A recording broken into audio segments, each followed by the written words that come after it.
Hello, everybody, and welcome to the Bright Founders Talk at Temi. Temi is an international software development company that designs, builds, and delivers software for sustainable businesses and promising startups. My name is Matthew, and I'm joined today by Fabio from Italy. Fabio is the CTO of Trant. How are you today, Fabio? Very well, actually. Thank you. That's good. It's nice to meet you. Thank you for joining us. Before we get started, can you tell us a little bit about Trant?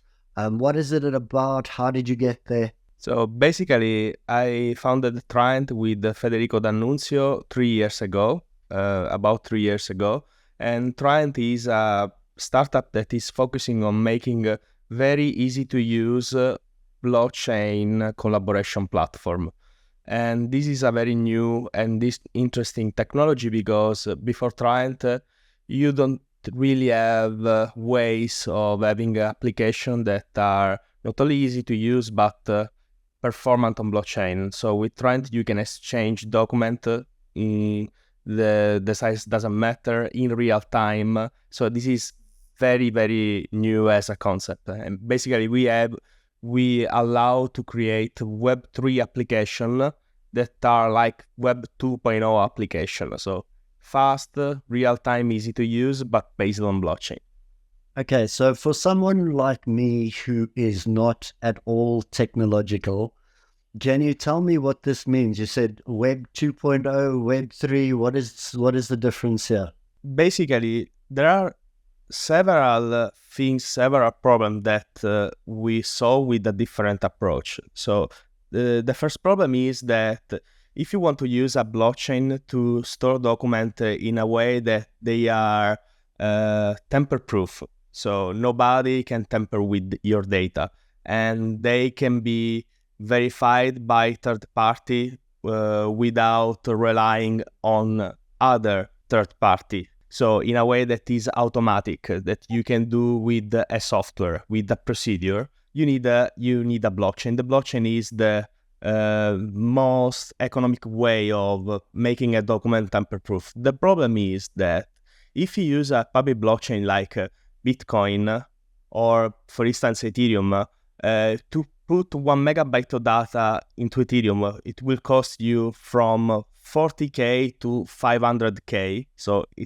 nobody use Ethereum to store documents, and it requires also like 3 days of work. So basically, it's not meant to store document, and not in real time. It's not meant to store document at all. But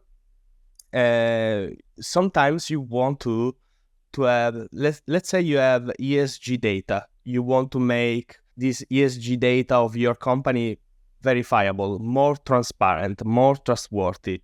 So you can now have a place where you put your ESG data and allow everyone, even outside your company, to verify the data. This is the basic concept. Wow. Okay. It is quite technical, but it sounds like it's working. You said that it was a new idea. How did this come to you? Can you tell us how you got the idea? What happened in the beginning? So basically, I have always been fascinated by no-code application and the fact to allowing people to use very complex technology without really be like a programmer, a developer. So if you go to our website, you will see an application that it's like Google Drive plus Slack plus SAP.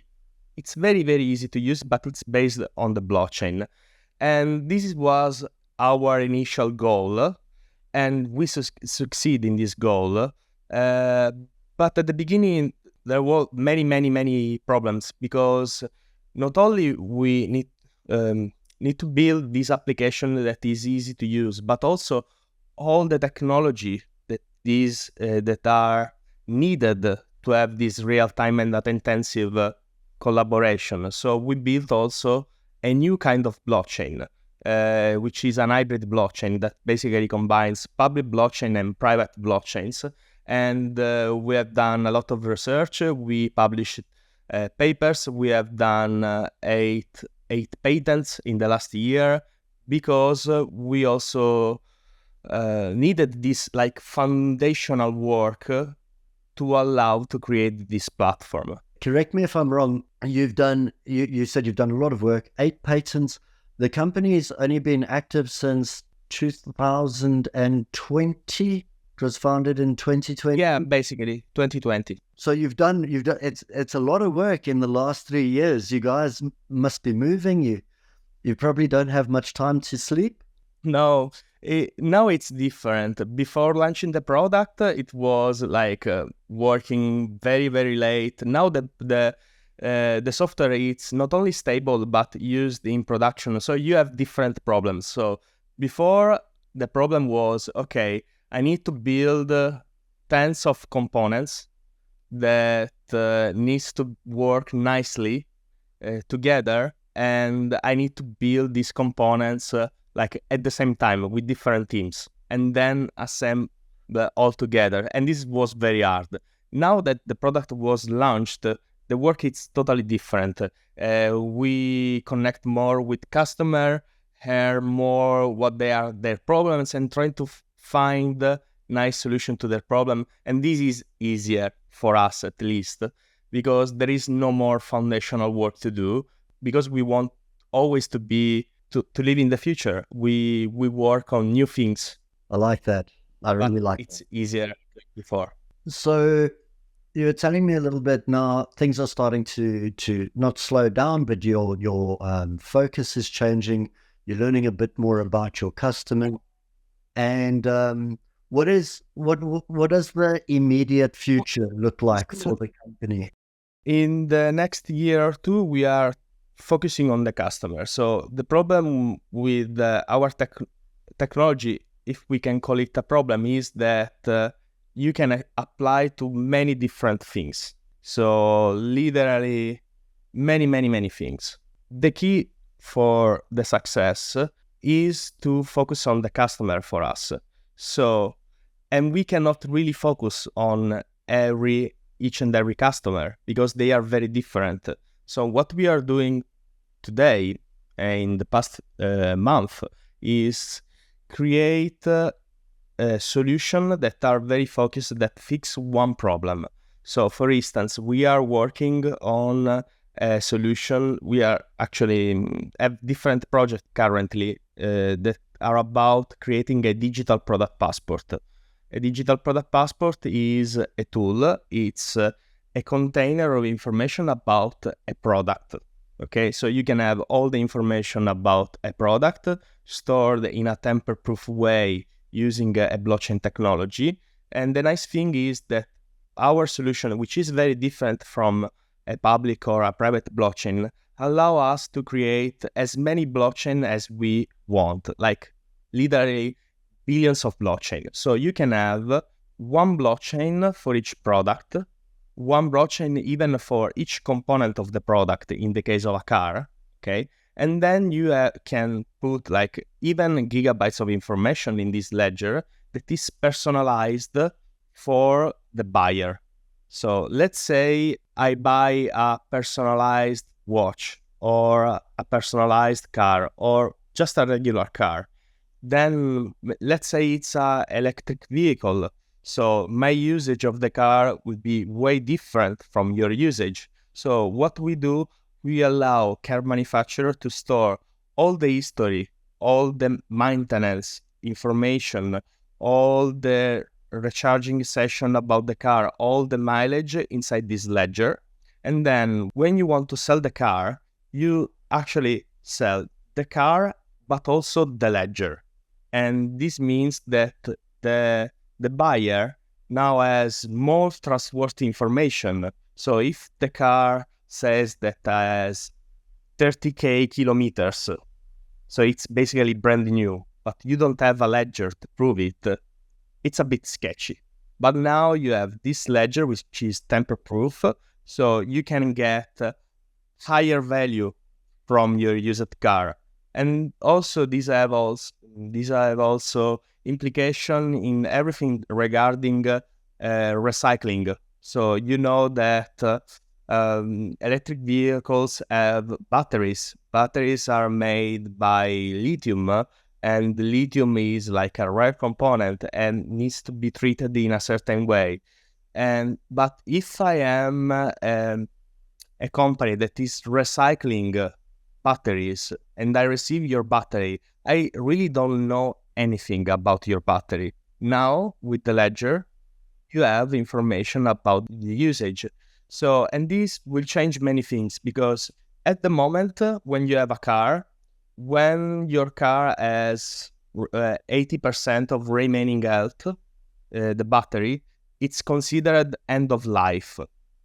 So the battery gets like disposed. In the future, you will have the ledger that say, oh, the battery is actually 60% remaining health, so I can use it in my house or in a solar field and so on, because now I have more data. Okay, so that's and so this data you can apply, as you were saying, to individual items, and with this added information about all the small pieces that could make up a big piece, it gives each part more value. I like the idea of being able to say, look, the battery might not be good for the car anymore, but if we look at this information, it's had a good cycle, it's had a good life, so the battery is still strong enough for us to use in other applications instead of sending it off, to be disposed. Yeah. I like that. And tell me a little bit more about the actual physical company itself. How many people are working there at the moment? At the moment, we are a very small team, about 10 people, and another 10 people in the development. So it's a very small company. Most of the people nowadays are focusing on the client, so implementing project with the clients or just connecting with the new clients. Because I don't know if you know, but being a tech company from Italy, sometimes it could be hard to connect with international customers. So we are making many efforts towards connecting with clients, not only in Italy, but also abroad. So we have these two teams, one focusing on making the technology more stable, better, with better functionalities, and the other team making the effort to connect with relevant customers.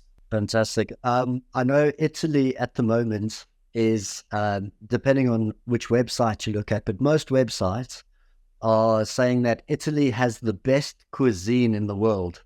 So maybe there's a way of, when you're connecting, just invite the people around for dinner or something. They'd be more than happy to take part. So the company's growing. You've got some people in there. You've got a couple of nice prospects for the future. And is this did you know that this is what you wanted to do with your life, this sort of direction, working with things, technology, blockchains, that sort of stuff? Or was it by accident? No, it was not by an accident.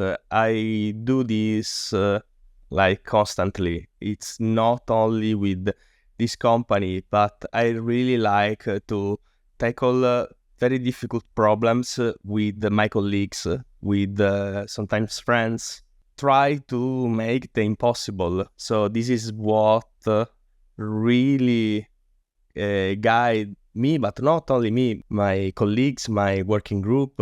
They are very, very focused on make excellent things that other people may think that are not possible. So, and we do this not only with the blockchain, that we have years of experience, but in everything we do. And I think that we'll continue. Me and my colleagues in general. I don't. You don't really know if a company, a startup, will work or not, but I'm pretty sure that my colleagues, me, and the other people that are working in Trant and friends company, they be very active and very, very oriented to quality. Good. I like that. So you've got a positive outlook, you've got a very positive nature and a way of thinking about what's coming and the people that are working around you. How important is it, would you say, to have a good team around you? I mean, when it comes to sharing responsibilities, workload, stress, that sort of stuff, what can you tell me about your team? Yeah, it's very, very critical. It's fundamental to sometimes when you create a new startup, you need to grow not only like customer revenues but also the team. And I think I feel that sometimes depends on your startup. You need um, to hire slowly, okay, to take the time to find the best people. And I am very lucky because the company has the headquarters are in Pisa, and Pisa is a little known city. We are known for the Leaning Tower, but we also have three very good university.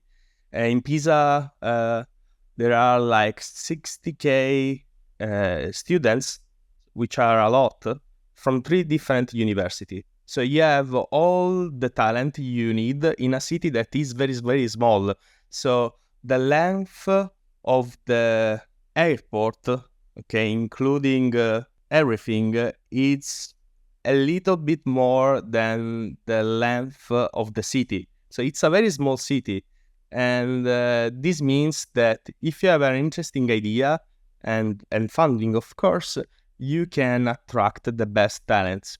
And most of the time, the talent will go to other places in Italy and abroad, in Silicon Valley, or even in Japan. But sometimes very, very interesting, bright, intelligent, and people still want to live in Pisa. So you have this chance to create a great team. You need to be very, very picky, but you, for sure, if you want to establish a company in Pisa, you will have all the talents you need. It sounds perfect. A little town full of students, everybody ready and eager, wanting to make something out of their lives. That's where I'll go and recruit if I ever begin a startup. Talking about people growing, teams, that sort of stuff. Tell me about you, personal growth. Is there anything that you learned about yourself through this process? Something important? Yeah, I learned that you can push a lot. Like you can have like months or even years where you can push a lot, but sometimes you need to take a break. You don't really want to be like in a burnout situation. So for other founders, CTOs, technical people, if you're stressed, you can take a few days. Your company will not collapse. The world will not collapse.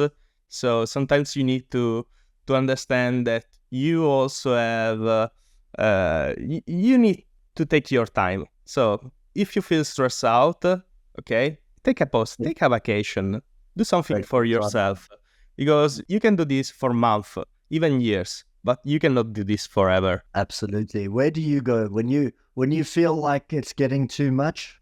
Where do you go? What's your favorite place to get away?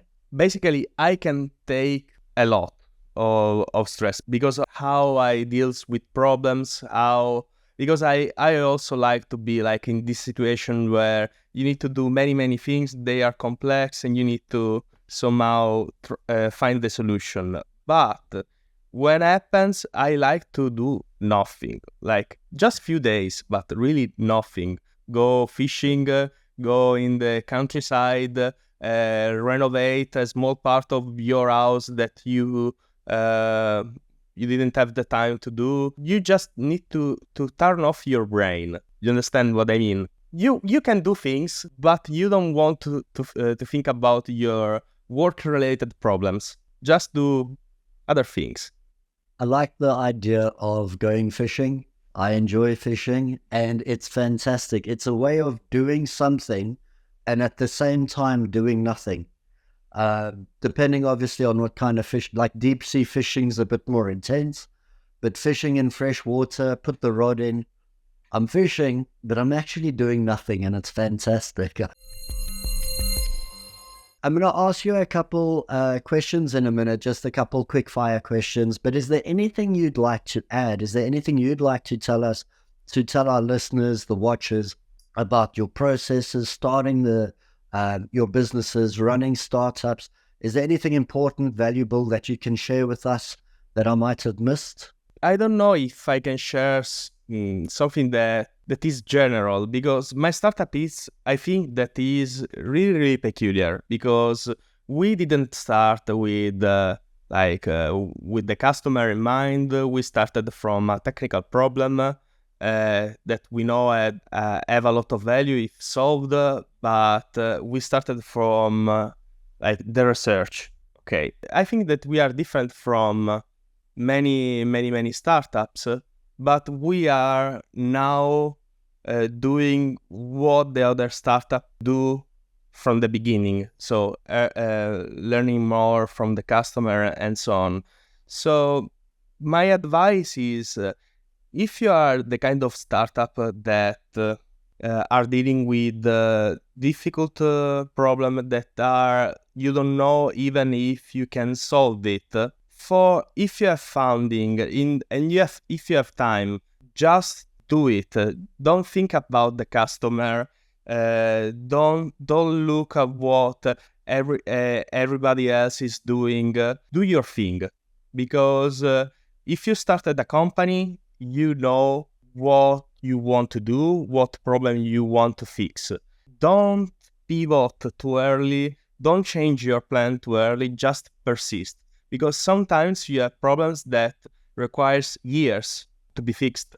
So if you have a company like Trant, a startup like Trant, I would recommend to persist, because I can share this. When we finalized the technical architecture and components started to work all together, it was really, really nice. And the design, I think the architecture was really, really good, but the performance wasn't there. So we actually rewrite one of the core component to make it work. And this doesn't mean that we actually have changed what we have done, because the architecture and everything remains the same. We persisted in solving the problem, and we gained very, very good performance, doing better what we already made. So sometimes it's not that the plan is not good. You just need to push harder. I like that. That's a new one for me. Thank you very much for sharing. Quick question. Who's your role model? I don't really have one role model, but I really like people that love what they are doing. And it's not only computer science. It could be anything, art, music, or even the art of cooking. I like people that fix problems even if take years. So my role model are these people that at the end, if they are lucky, they have fixed something. They are doing something great, and I really like the fantasy of creating something that is really, really useful. Okay, that has an impact, and most of the time, if you want to have an impact, you need to work on problems that are harder than others. So I like these people, like pushing what we think that is possible. I like that. I like that a lot. And then my last one for you today. Do you have a famous quote or something that and I always tell people this, if I have to write it down, okay, you have to wake up every day and you have to see the words on your wall. What words are we putting up there? I have one that is really, really good from the author of Linux, and is talk is cheap, show me the code. I like that. Talk is cheap, show me the code. Nice. Good. Yeah, computer scientists really like to talk about systems and alternatives. Oh, I have a better idea of doing this in a better way, but it's often very, very unpractical, or like they are just like words. The difference from an idea and a working system is like many, many hours of coding, and not just one person. Usually in modern system, you have like tens of or hundreds of colleagues developing tiny pieces that go all together. So I really like the pragmaticality of the code. Okay, so code is a fact. It's something that you can. Yeah, code is a fact, and I like more like ugly code that is written, that hypothetical code that people talks about, but like rarely right. Fantastic. Fabio, I just want to say thank you very much. You got an awesome personality and awesome nature. It's been a pleasure talking to you today. I want to wish you the best of luck for the future. We will keep an eye on you, and we'll be following your progress with keen interest. Thank you, Matt. Thank you for this interview.